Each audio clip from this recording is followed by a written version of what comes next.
Live from London, this is Global Business. Hello, welcome to the programme. I'm Jamie Owen. And I'm Robin Dwyer. Our top stories.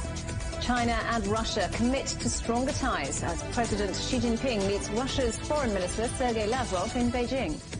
Our other headlines: Israel says the date is set for its ground assault on Rafah, despite increasing pressure and warnings from the international community. Flimsy and rushed. Germany's description of the case against it to the United Nations top court after allegations of aiding genocide in Gaza. And are you hoping for a holiday? Why a shortage of planes is adding to Boeing's safety concerns and wider airline industry worries. China and Russia have committed to stronger ties as President Xi Jinping met Russia's Foreign Minister Sergei Lavrov in Beijing. President Xi said China supports Russia's development path and its efforts in fighting terrorism. He also said Beijing is willing to work closely with Moscow on BRICS and the Shanghai Cooperation Organization. Lavrov says deepening relations with China is a priority. Lavrov also met his Chinese counterpart, Foreign Minister Wang Yi, during his visit to Beijing. Wang stressed the need for the two countries to practice multilateralism.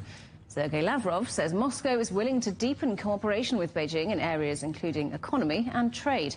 The two sides also spoke about the conflicts in Ukraine and Gaza. Well, let's talk to our correspondent Dasha Chernashova in Moscow. Dasha, how is Moscow reporting and seeing this Sergei Lavrov visit to China? Well, the visit by the Russian foreign minister to China is obviously very important for the Russian authorities. Moscow insists that it is part of the tighter and deeper cooperation between these two countries, between the two countries that have declared the no-limits partnership. The Russian foreign ministry said that the sides continue to implement the strategic tasks that have been set by the presidents of these two countries. They are going to tighter cooperate when it comes to various spheres in the bilateral relations, but also in terms of the international agenda. And one of the approaches that Moscow welcomes is the formulated by Chinese Foreign Minister Wang Yi formula, that is double counteraction to double containment policy. With regard to that, Moscow constantly insists that the Western countries are trying to constrain the development of Russia and China, and the two countries will be willing to cooperate together to counter that and to create the so-called multipolar world order, as they have the possibility to do so within the framework of BRICS, the G20, as well as the cooperation at the bilateral level. So it is a very important visit from the Russian perspective. It is also seen as laying ground for the possible visit by the Russian President Vladimir Putin to China. It is expected to take place this year. No specific dates, however, have been outlined by the Kremlin, but they also confirmed that the preparations for this visit are underway. Now, another big story making the headlines is the severe flooding there. Hundreds of thousands of people forced to leave their homes. What more do you know? What more can you tell us? Well, that's right. We understand to this moment that the peak of the floods in the southern Urals, in the town of Orsk, has passed and water has started to recede. Just to give you the sense, over 10,000 houses have been flooded after the dam breached in the Orsk town. The understanding is that people had to be evacuated, and the local authorities grappled with this process. But the situation is still very critical. The water has started to grow in the other parts of the river Urals. It is growing now, and over 9 meters near Orenburg, where several districts of the city are in the risks of being flooded. Residents are also urged to evacuate. Many have already been evacuated, but the water levels continue to rise, and the local authorities say that the damage from the flooding in the Orenburg region is estimated at 227 $1.7 million US. It is significant. At the same time, the federal level state of emergency has been declared in this region, but also in the nearby regions of Tyumen as well as Kurgan, where the river Tobol is also expected to increase and to reach at least 11 meters. The local authorities have not been prepared for these sort of spring floods, and there is a lot of criticism coming from the local residents who complain about how this situation is being handled. In the meantime, the Russian president has it on his personal control, according to the Kremlin. He had sent the emergency minister Kurenkov to the area, as well as the minister who is responsible for the reconstruction. But obviously, for the residents who had to leave their livelihood, the situation is very critical. Dasha, thank you for that. Our correspondent Dasha Chernyshova in Moscow. The United Nations nuclear watchdog will hold an emergency meeting on Thursday over attacks on the Zaporizhia nuclear power plant. Both Ukraine and Russia have blamed each other for the drone strikes that have hit the facility for 3 consecutive days. Let's talk to our correspondent Megumi Lim, who's in Kyiv. So, Megumi, are these reported strikes on the plant endangering nuclear safety? That's right. I think it goes without saying that these recent drone strikes against the Zaporizhia nuclear power plant has endangered the safety of this nuclear power facility. Its safety has been the source of great concern for the IAEA, which is the UN's atomic watchdog agency. And also, we still do not know who was behind the attacks. Russia and Ukraine has been directing blame at each other, and both sides have been denying any involvement in the attacks. Now, this is Europe's largest nuclear power plant, which is located on the east bank of the Dnipro River, very, very close to the front lines, which means that it is often caught in the crosshairs of the ongoing fighting between Russian and Ukrainian forces. We have also seen independent news outlets document a campaign of intimidation directed at the Ukrainian employees there working under Russian occupation, as this power plant is currently under Russian control. And we've also seen reports from UN inspectors saying that they have found landmines being installed on the perimeters of this plant. Now, all but one of the reactors are in a cold shutdown, which means that one of the reactors are only partially offline. But the good news is that the nuclear containment structures of this nuclear power plant are made of steel-lined reinforced concrete designed to withstand the impact of a small plane crash. So it is indeed made up of very sturdy material. But again, because this nuclear power plant is located so close to the front lines, it continues to remain in a very, very precarious position as the war continues on. And elsewhere, Ukraine says its air defense system has thwarted another barrage of Russian drones. That's right. Ukraine's Air Force said that it had shot down 20 Shahid-type drones launched by Russia overnight. Said that it shot down these drones over regions all across Ukraine, including the southern Mykolaiv and Odessa regions, and also the western Lviv regions. And although all 20 drones were shot down, there were reports that drone fragments fell and cut a power line, reportedly in the Odessa region. So far, there's not been any casualties or injuries are reported. There's also in the western Lviv region, there were reports of loud explosions overnight, although the western Lviv region is largely considered a safe hub for Ukrainians because attacks aren't as common there. But Russian forces have been intensifying their attacks against Ukraine's energy infrastructure. Over the past few weeks, they have said that Ukraine's energy infrastructure is a legitimate military target, and the attacks have been carried out in retaliation for recent attacks carried out by Ukrainian forces against Russia's border regions. And Ukraine's biggest private energy company, DTEK, said the recent attacks had damaged about 80% of its capacity, and DTEK supplies about a quarter of the country's energy needs, and it has said that it will take about $230 million to restore even just half of its energy capacity. And Ukrainian President Volodymyr Zelensky has again appealed to Ukraine's Western allies for more air defense systems. He said that Ukraine can cope with the current stockpile that they have, but they are already having to make very difficult choices about what to prioritize and what to protect. Megumi, thank you very much. Our correspondent Megumi Lim in Kyiv. You're watching CGTN. Still ahead, Paradise postponed, while your summer holiday might not materialise because there aren't enough planes.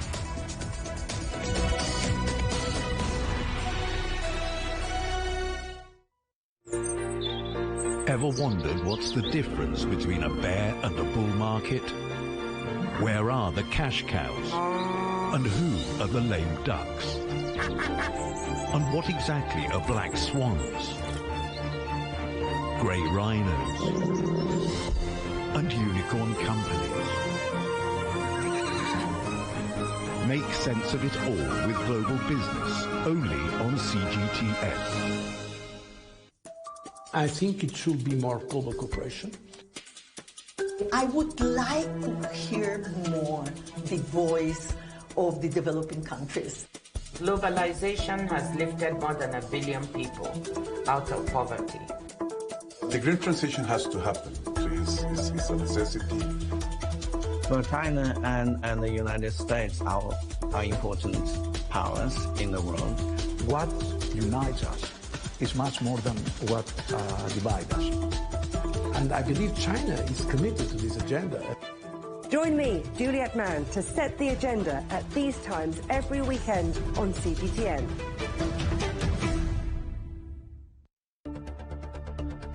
Events have consequences. Words create impact. One more offensive in a long line of battles that's been ongoing for more. Just got to be careful here with some gunshots. Excuse us. The world today matters for your world tomorrow. The number of casualties is growing quickly. Why, this is one of the hardest hit towns in the region. The world today, every day on CGTN.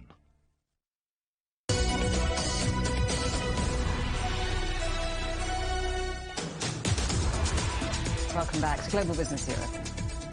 If you were planning a holiday this summer, this might make uncomfortable viewing. And if you thought interest rate rises were over, well, time to hide behind the sofa. To explain all, the voice of doom, our correspondent John Terrett in New York. Well, no week passes without me or Robin asking you, so Boeing in the news again then?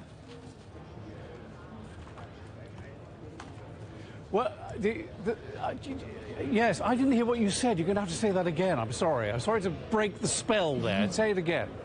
I was going to Robin say, says what? No week passes without us asking you about Boeing back in the news again. Oh, yes, you're quite right. I did write that. I should have remembered that. Yes, exactly. Well, Boeing is a mess, as you know, a total and utter show. It really is. The thing is, it's not just Boeing. Now, I bet you didn't expect me to say that, but it's true. It's Airbus as well. Now, Airbus not as bad as Boeing. We know why Boeing is in such a mess. Airbus is having trouble meeting deliveries as well. They both have supply problems, not demand problems. Plenty of demand for their aircraft, but they can't knock them out fast enough. And in Airbus's case, by the way, that's because it's a hangover from COVID. But in Boeing, all sorts of things have been going wrong. As you know, we've just had the Boeing delivery numbers, and they are not very good, I'm afraid to say. Here we go. So in the month of March, Boeing delivered only 26, 27 or 29 aircraft, most of them MAX aircraft. Okay, now I say 26, 27 or 29 because everyone's reporting a different number at the moment, but I believe it to be 29, and that is the lowest since mid-2021, okay, 3 years ago. Now, they normally produce 60 of these things, and they've come up with 29. And in March of last year, so 12 months ago, they did produce 64. So there's been a massive decrease, you know, halving, basically, in just 12 months. And for the whole of the first quarter, they only delivered 83 aircraft. And that compares, as I understand it, I may have this wrong, but my understanding, it was 157 in the previous quarter, and it was 130 a year ago. So you can see they're well down. And this is the thing that really kicks you between the teeth here. The backlog of aircraft. Boeing owe 5,668 aircraft. That seems a lot to me. That seems a huge amount, but apparently it's true. 5,668 is their backlog. And now they're affecting airlines here. Airlines, of course, are cutting routes left and right and centre as we come up to the busy summer season. They took on all these pilots after COVID. The pilots are going, great, thanks, we love to fly, we love to be up there. And the airlines are saying, yeah, well, now you've got to stay at home. because we haven't got the aircraft that you can fly anymore. And on top of that, they're packing the aircraft. If you've flown in America recently, or even back and forth across the Atlantic, you know you're sitting there in a row of 58 other people all squeezed in. It's very, very uncomfortable. And we could blame Boeing, I think, and probably Airbus to a certain extent as well. All of this coming amid turmoil in the C-suite, with David Calhoun, the CEO, much under pressure, standing down at the end of the year. And incidents abound. Yesterday, Southwest Airlines engine cowling blew off. That doesn't look very good. It looks horrible, particularly if you're afraid of flying. It actually wasn't that serious. The worst that could have happened is if the metal cowling over the engine had slammed into the aircraft at the back, but even that probably would have been okay. But it looks awful on top of all the other things, including the big door blowout in January. So Boeing shares after the delivery numbers are down, not very much, about 1/20th, 1/5 of 1%. John, we've been talking for ages, trying to second-guess interest rate directions, both in Europe, the UK and the US. I mean, for those who thought interest rates were coming down, JP Morgan's boss, Jamie Dimon, has some words of caution. Well, Jamie Dimon is literally, they call him America's banker. That's what they call him. He's a very, very well-respected economist and businessman, billionaire banker. I mean, you can say what you like about these people, and people do, but I mean, the man is literally one of the few big-name bankers on Wall Street that people actually listen to, and he's been speaking through the form of his regular investors' letter. He writes a letter to investors, similar to Warren Buffett and what he does with Berkshire Hathaway, much anticipated. Now, in this letter, which has come out in the last 24 hours, he's hinted at his successor, but we don't need to worry about that now. That doesn't matter now. But what he did say was that he thought inflation was potentially going to go much higher than it is at the moment. As you know, the target is to get it down to 2%. We're almost there. We're getting there. But Dimon says that the geopolitical situation could push it much higher. Treacherous geopolitical era, he warns of. He says the economy, he thinks, here will get a soft landing, but he's citing rates anywhere between 2 and 8%. Are you kidding me? 8%? He says this all depends on geopolitical issues. And he also said, which I thought was very interesting, that AI is going to be as impactful on all of us as electricity was when it was invented, and the printing press as well. And this is a headline in the papers this morning suggesting that AI has a Jamie Dimon problem, because everybody here, as you know, is acting like a drunken sailor when it comes to investing in AI. And here's Jamie Dimon, very respected economist, very respected businessman, warning about AI and its social consequences. I will just leave you with the latest. Nothing's happening here. We're waiting for data to come out, CPI tomorrow and other stuff later in the week. So the Dow is down 112 points and the S&P is down 11. Not very much. We're treading water here. John, good to see you. Thanks for that. Our correspondent, John Terrett, in New York. The oil giant Shell says it's considering all options on its listing, including switching it to New York from London. The company's CEO says Shell's current undervaluation presents a fantastic investment opportunity. Let's talk to Justin Urquhart-Stewart, investment manager and business commentator. Good to see you, Justin. Welcome back to the programme. So clearly, too soon to say whether this will happen, but if it did, how much of a setback would it be for the London Stock Exchange if Shell leaves? Well, it's actually very serious, and not just the London Stock Exchange. Frankly, anybody who's involved, from investors to the company and to the exchange itself. If you think about it, the Royal Dutch Shell, or Shell as we all know, is a huge company and one of the stars of the FTSE 100. And the FTSE 100 becomes the FTSE 99 because one of its stars has left, and we've already seen others go as well to New York. Why? Because it's more liquid. They appreciate more technology businesses. Okay, this isn't technology, it's oil, but they appreciate oil and give oil companies better valuations generally than you'll find over in Europe. So I'm afraid I wouldn't be at all surprised, but it also shows just actually how pathetic the London Stock Exchange has been in marketing itself and actually making sure that there's more trading going through London and not less. So a combination of Brexit, where a lot of European trading obviously went back to mainland Europe, but also this as well, seeking deeper liquidity for not just commodity companies, but particularly technology companies. And we've seen other companies like Arm go the same way. So looking back 3 years ago, Shell considering a dual Dutch-Anglo listing, which it scrapped. At the time, it said considering the US listing was a bridge too far. So what's changed?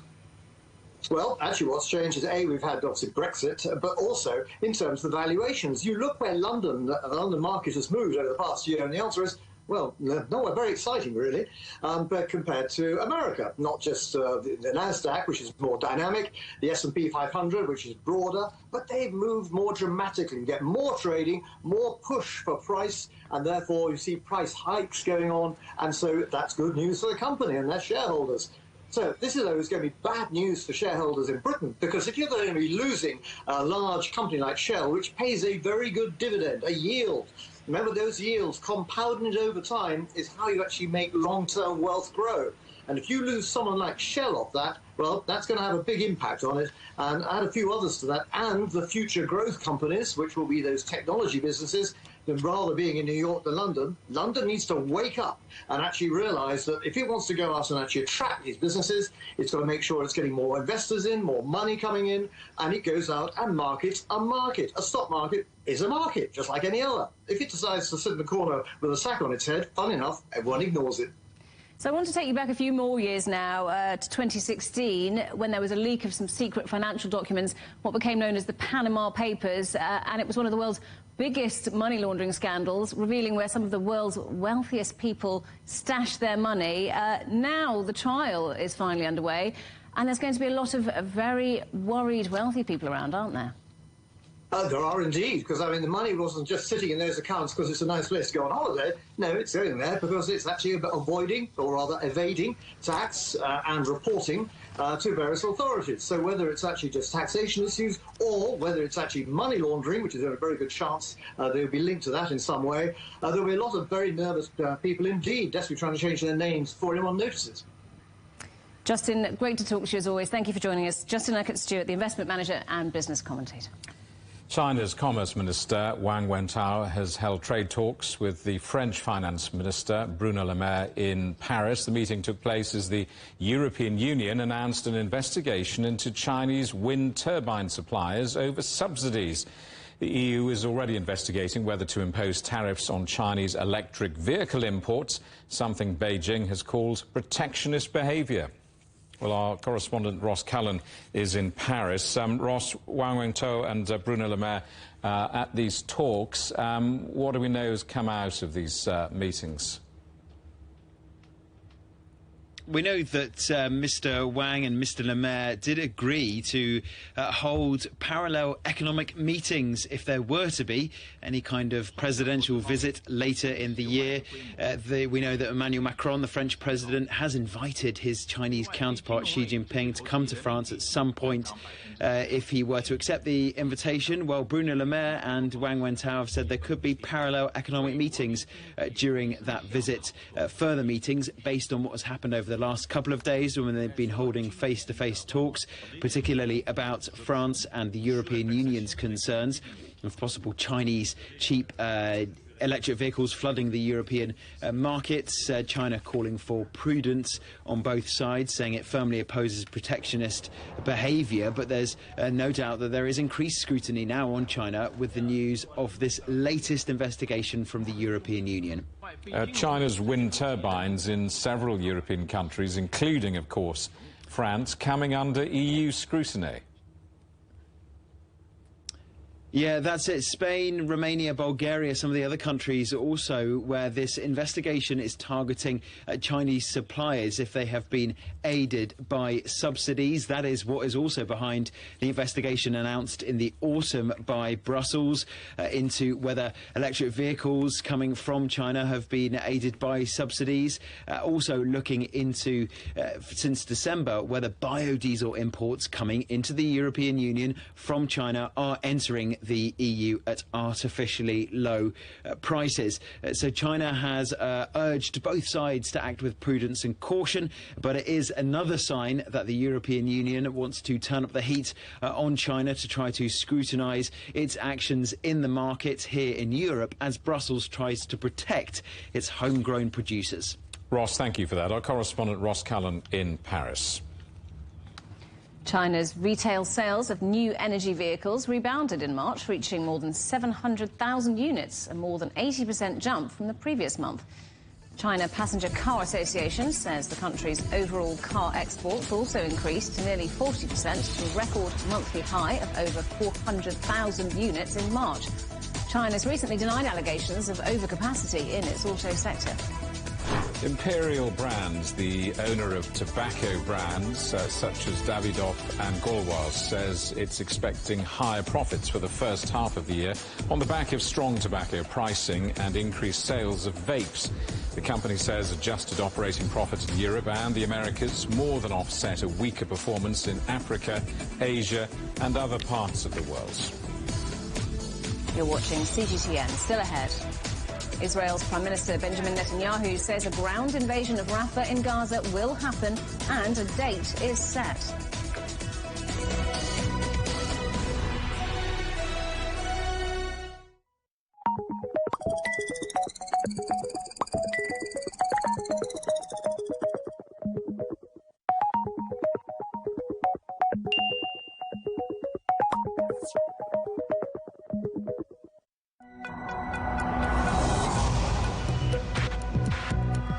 Each day, there are millions of stories. Each one can open new perspectives, new possibilities. Wherever you look, we are there. To see, discover, explore. We put the pieces together to find what really matters to you. All around the world, all around the clock. Our reporters are at home across the globe. From our headquarters in Beijing and production centers in Washington, Nairobi, and London, China Global Television Network. Stories from across the globe, reaching people across the globe. CGTN. See the difference. What do we mean when we talk about the difference? The difference is in the detail, in the background, defense ministers from the wider angle and perspective of every story. Wherever the story may be, CGTN. See the difference.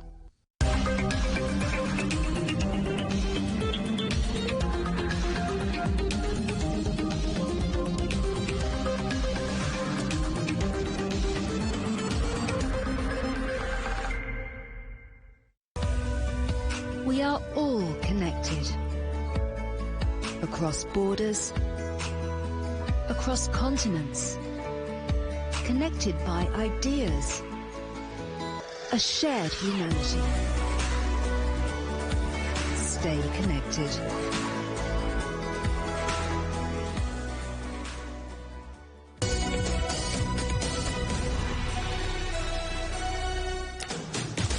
Welcome back to Global Business Europe with Jamie Owen and Robin Dwyer. Our top stories. China and Russia commit to stronger ties as President Xi Jinping meets Russia's Foreign Minister Sergei Lavrov in Beijing. A shortage of planes is adding to Boeing's safety concerns amid wider airline industry worries that could disrupt the summer holiday season.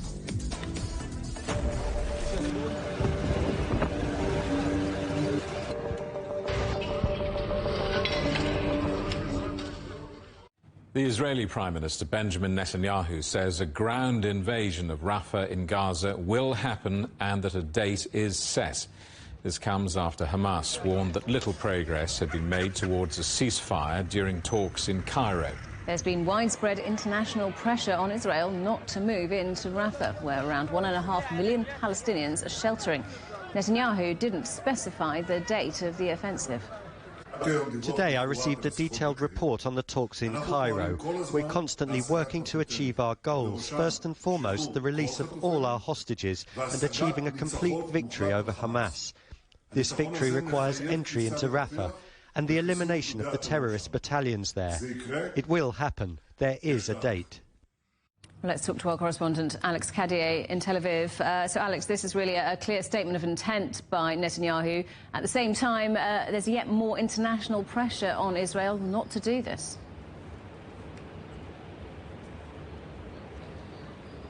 Yeah, particularly from the United States and some of Israel's key allies. And that date, that exact date, remains a mystery not just to us but to Secretary of State Anthony Blinken. Just in the last few minutes he was asked, do you know when that date is? Have you been made aware by the Israelis what the date will be for the start of that operation in Rafah? And the Secretary of State said that the US had not been briefed on when that is. What he did say is that they expect to have further meetings with Israeli counterparts about an alternative to an all-out military operation in Rafah, something more targeted and particularly something that will spare the lives of the more than 1 million Palestinians living in the city. Now, we understand those talks may happen next week, and Anthony Blinken saying he doesn't expect the operation in Rafah to happen, or any operations to happen, until then. So that is all the clarity we have.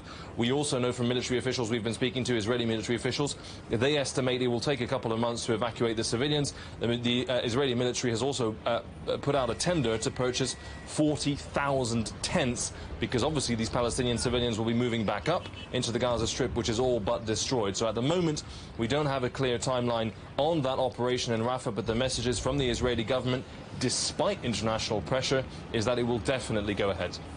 So what can we read into these comments when it comes to the ceasefire talks in Cairo?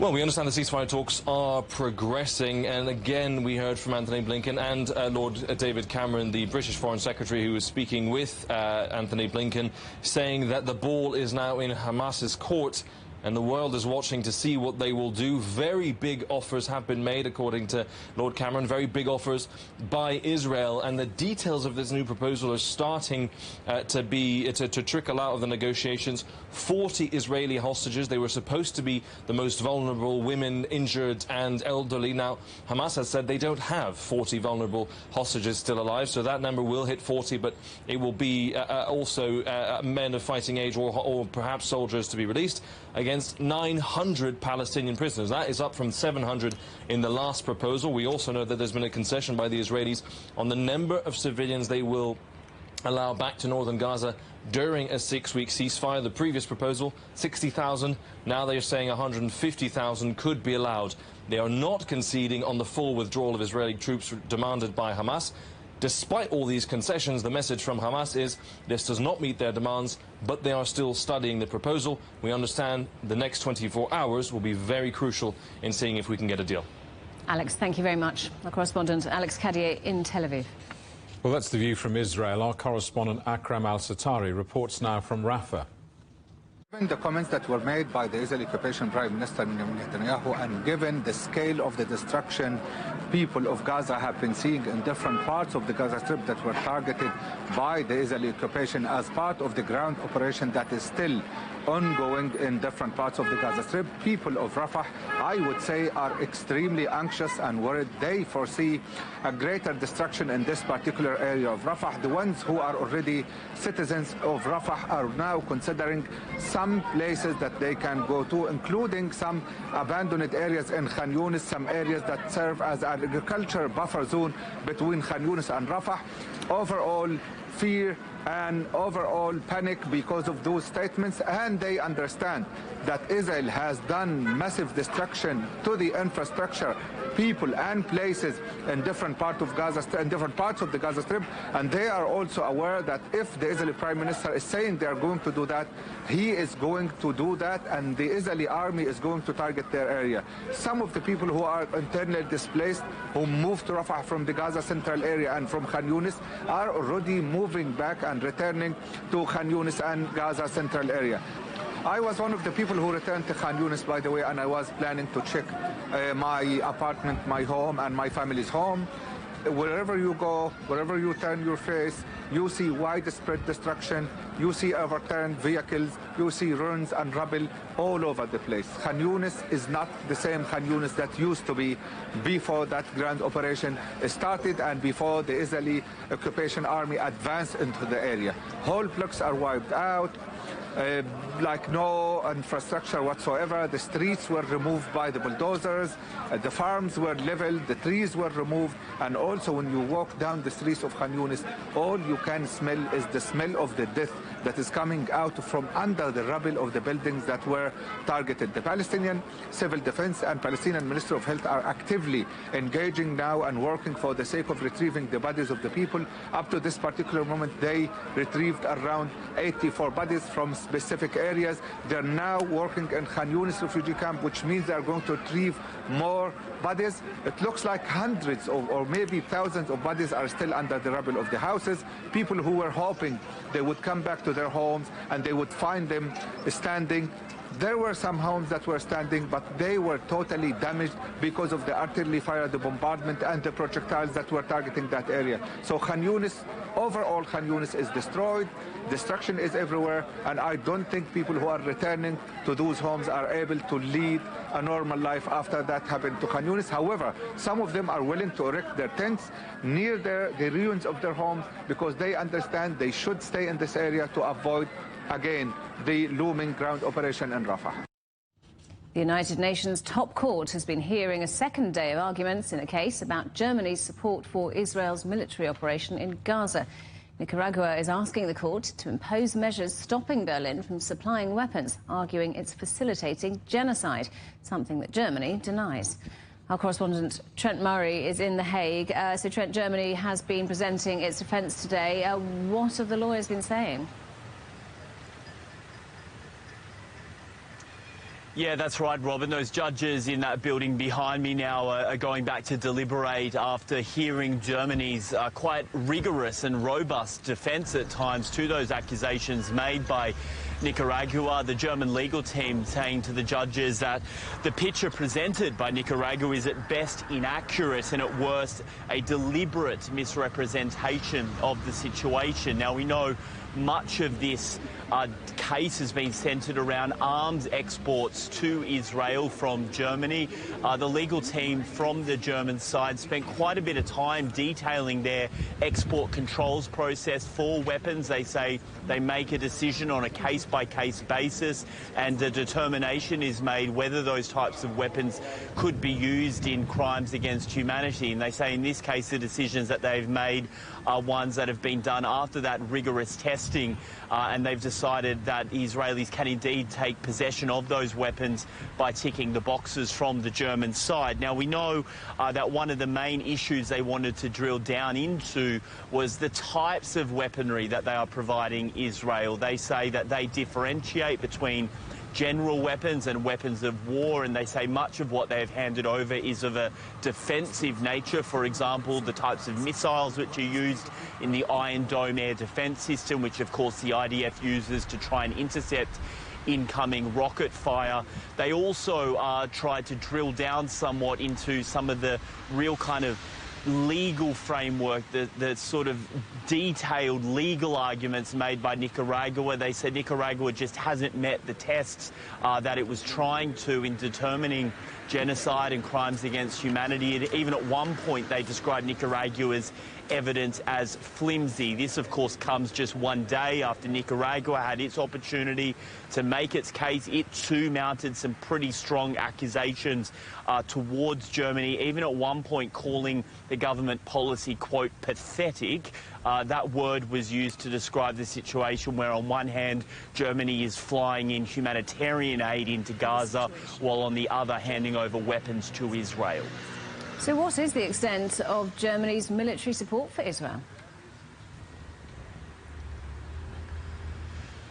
Well, it's a long and quite historic agreement that exists between Germany and Israel when it comes to defence. We know that Germany is the second biggest provider of military equipment to Israel after the United States. The US provides about 69% of Israel's weapons imports. Germany provides about 30%. So you can see between the two of them, they combined bring in about 99% of what the IDF uses in terms of weapons imports. So this case could have quite a significant impact on Israel's foreign policy when it comes to the types of weaponry it imports. I think that's sort of the practical side of things. Politically as well, we know Israel does still enjoy quite significant support within the corridors of power in Berlin. In fact, the Chancellor recently remarked that because of Germany's own history, he has a responsibility arising from the Holocaust to make sure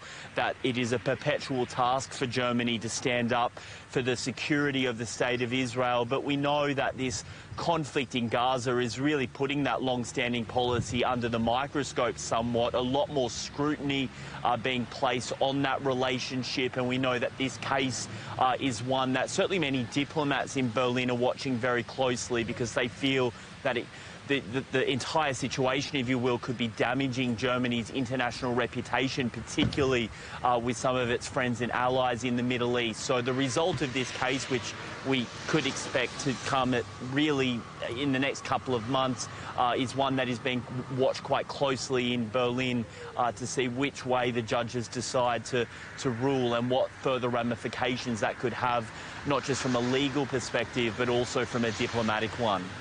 Trent, thank you very much. Our correspondent Trent Murray in The Hague.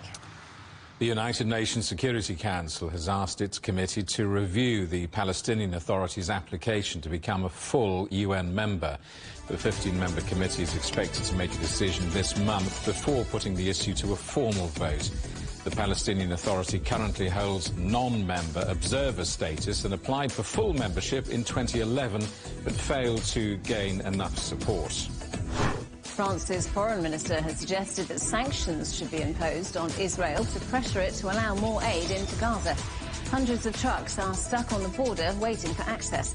Israel denies that it's blocking aid. It says shortages are being caused by logistical failures by humanitarian organisations or by Hamas diverting supplies. Turkey has imposed restrictions on the export of a wide range of products to Israel until a ceasefire is declared in Gaza. Israel says it'll respond with its own restrictions on products from Turkey. Turkey's move comes after Israel rejected its request to take part in an aid airdrop into Gaza. Turkey has sent tens of thousands of tons of humanitarian aid to the enclave. Greece had a record-breaking year for tourism in 2023, and figures for this year are also looking promising. But with bookings already high in the traditional resorts, some travel agents are hoping to attract tourists to less well-known parts of the country. Our correspondent Evangelos Sipsas reports. During the pandemic, Yannis Kalamakis decided to move back to his hometown of Aegina and run the family hotel business with his brother. While only 40 minutes by ferry from the Greek capital, he didn't expect it to be as busy as other popular tourist destinations.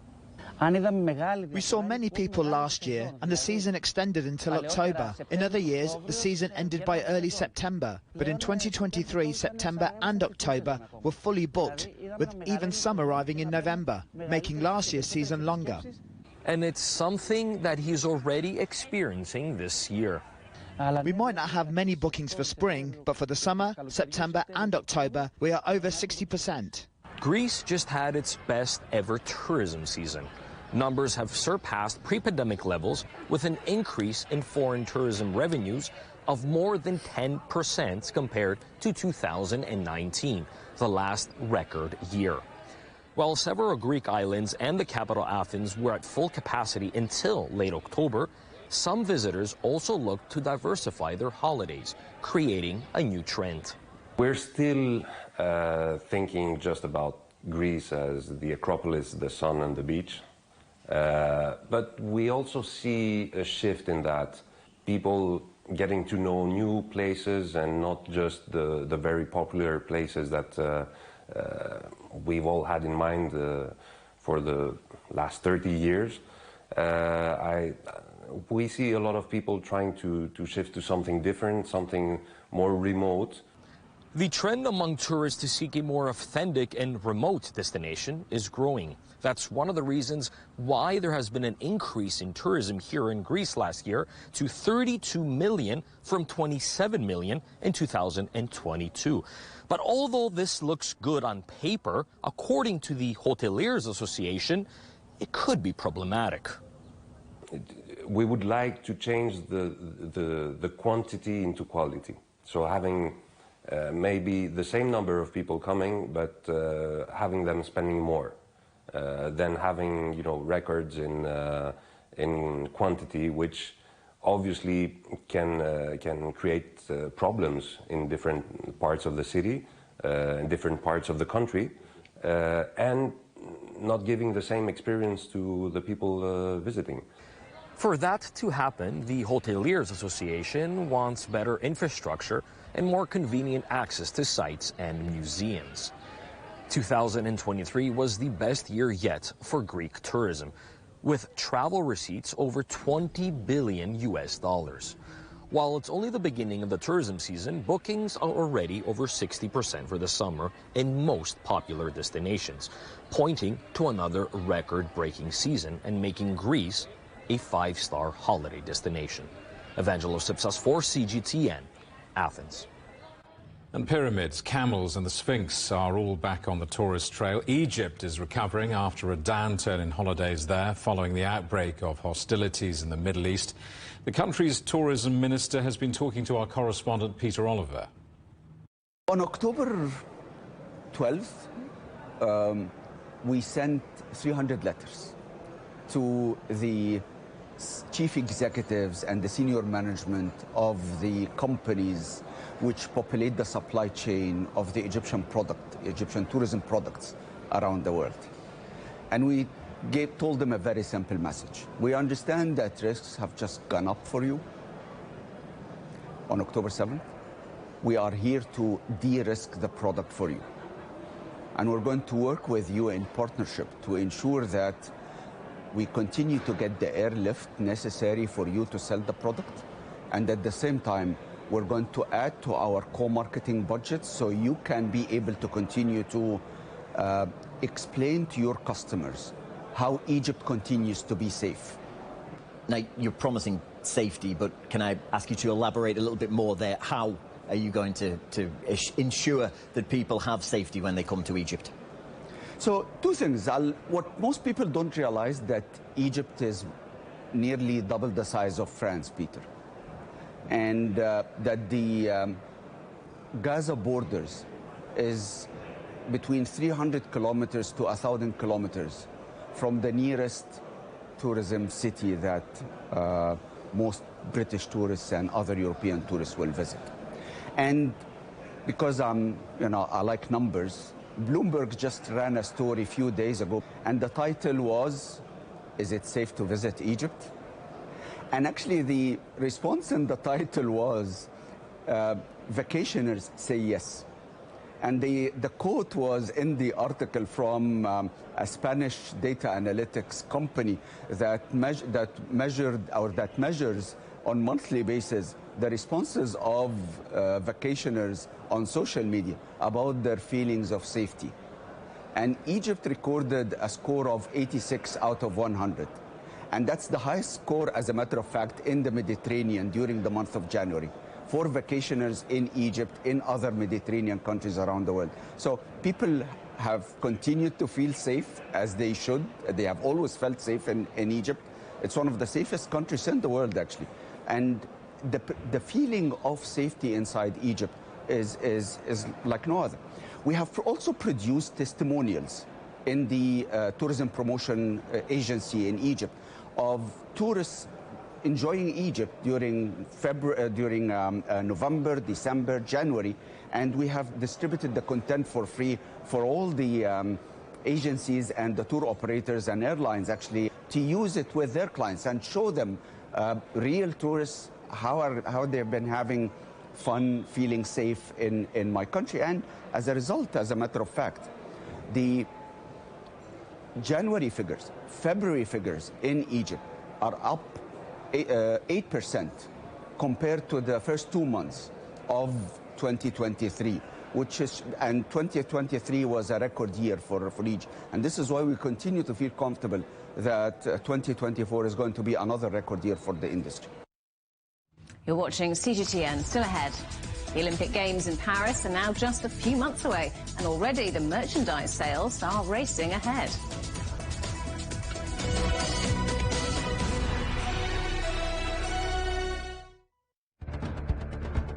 Events have consequences. Words create impact. Unprecedented scenes that we saw. The clean-up operation is now well and truly underway.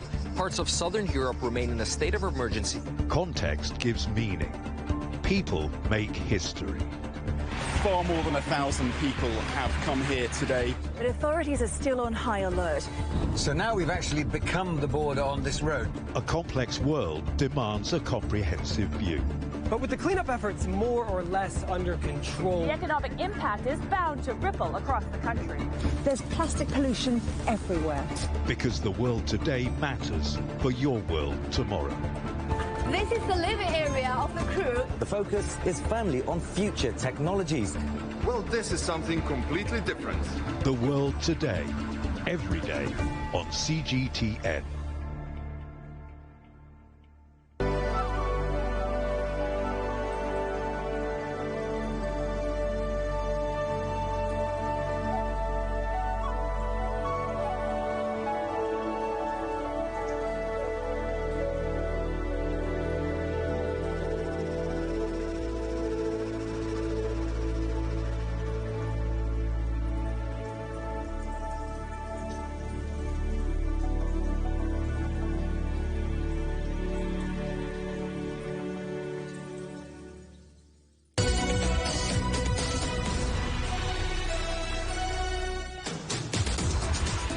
Welcome back to Global Business Europe. The Men's College Basketball Championship is underway in the United States, and sports fans will be watching both on television and on their phones. Technology has changed the way supporters watch sport, and social media is also offering athletes a chance to engage directly with their fans. Our correspondent Jim Spellman reports.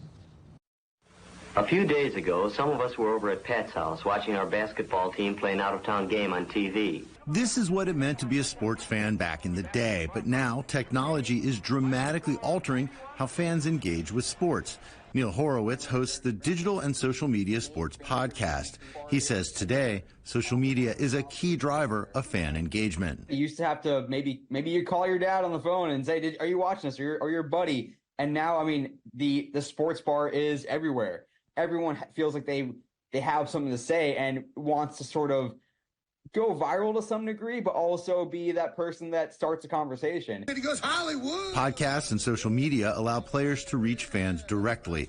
Basketball star LeBron James dominates on the court, while off the court, King James reaches well over 100 million followers. I'm LeBron James, and this is my third children's book, and I'm happy to share with you guys. Building his brand well beyond the role of traditional athlete. So many different ways now for them to reach fans, and these athletes are taking advantage of all of them because they're lucrative opportunities as well. Fantasy sports and app-based betting are driving fan engagement in new ways. So I just started sports betting recently, something new to my world. Just a way to have more on the game and be more enthusiastic about it. But there is a risk the betting will overshadow the athletics. The goal is that for teams to see gambling as a way in, and then once they get their attention, then you try to win them over. The rise of streaming services is helping fuel the globalization of sports. Leagues, teams, and players are using technology to build truly global fan bases, even in countries where their sport may not enjoy widespread popularity. These clubs, these leagues have been putting a lot of money and investing in globalizing their sport. And now that you have the more ease of accessibility to be able to watch these matches, you actually have something to deliver them and be able to give them something to engage with. As evolving technology alters the way fans engage with sports, there are challenges for teams and leagues. How do we monetize the digital fan? How do we monetize fans that may or may not watch our games, that certainly may or may never come to a game? Digital fan engagement continues to evolve as new tech like AI and virtual reality advance. The sports industry hopes that means a better and more profitable experience. Jim Spellman, CGTN, Washington. The Paris Summer Olympics are just a few months away now, and in China, consumers are already getting excited. Olympic products and French-themed souvenirs are in demand and are flying off the shelves at one of the country's biggest wholesale markets. Our correspondent Wang Qianhui reports. Amid the vibrant streets of downtown Paris, a dynamic energy fills the air as young sports enthusiasts transform city parks into bustling sports hubs. As excitement mounts for the upcoming quadrennial sports extravaganza, another group situated some 8,000 kilometers away from the Olympic host city is eagerly gearing up for this global spectacle. I don't speak English well, but I get it when they say good, good. Zhou Jian recently attended a table tennis ball launching ceremony for the Paris Olympics. Having been deeply involved in the European market for decades, her company was chosen. The price of a regular ball, for example, is at 60 cents for the cheapest ones. But at the Olympic Games, it's 39 yuan for 6 balls. Celebrating more than just sports, French-themed souvenirs and crafts are also flying off the shelves. The timeless Eiffel Tower model in this shop has seen multiple restocks due to high demand. In one toy store, Dutch purchaser Romano is captivated by an electronic rooster. They like a lot of different products. They like jewelry, they like bags, they like fashion accessories. So a lot of different kind of choices we have to offer in EU. Since the second half of last year, vendors like this have received dozens of Olympic-related orders, with customers coming from countries neighboring France, such as Spain and Algeria. We have about 10 different designs tailored for various European countries. From the start of the year, we've sold a total of 200,000 to 300,000 units. Currently, European sales make up roughly half of that. According to data from Yiwu's customs, exports from the city to France reached 540 million yuan from January to February this year, marking a 42% year-on-year increase. Exports of sporting goods saw a notable rise, surging by 70.5% during the same period. Celebrations in Paris may be 4 months away, but merchants in the city of Yiwu are ready, reveling in their successes. Wang Qianhui, CGTN. And finally, millions of people were left spellbound as a total solar eclipse passed over parts of Mexico, the United States and Canada. The rare celestial event happens when the moon temporarily blocks the face of the sun. The phenomenon was a once-in-a-lifetime event for many of the 32 million people who live under the eclipse's path, while many others travel from far and wide to catch a glimpse. Those who missed it are in for a long wait. The next time an eclipse will pass over a similar area will be in the year 2044. The headlines again. China and Russia commit to stronger ties as President Xi Jinping meets Russia's Foreign Minister Sergei Lavrov in Beijing. Our other headlines, Israel says the date is set for its ground assault on Rafah despite increasing pressure and warnings from the international community. And flimsy and rushed, Germany's description of the case against it to the United Nations top court after allegations of aiding genocide in Gaza. And that's it for Global Business Europe. Thank you for watching. Coming up next on CGTN, it's Africa Live. We'll see you again tomorrow, same time, same place. From all of the team here in London, goodbye. Goodbye.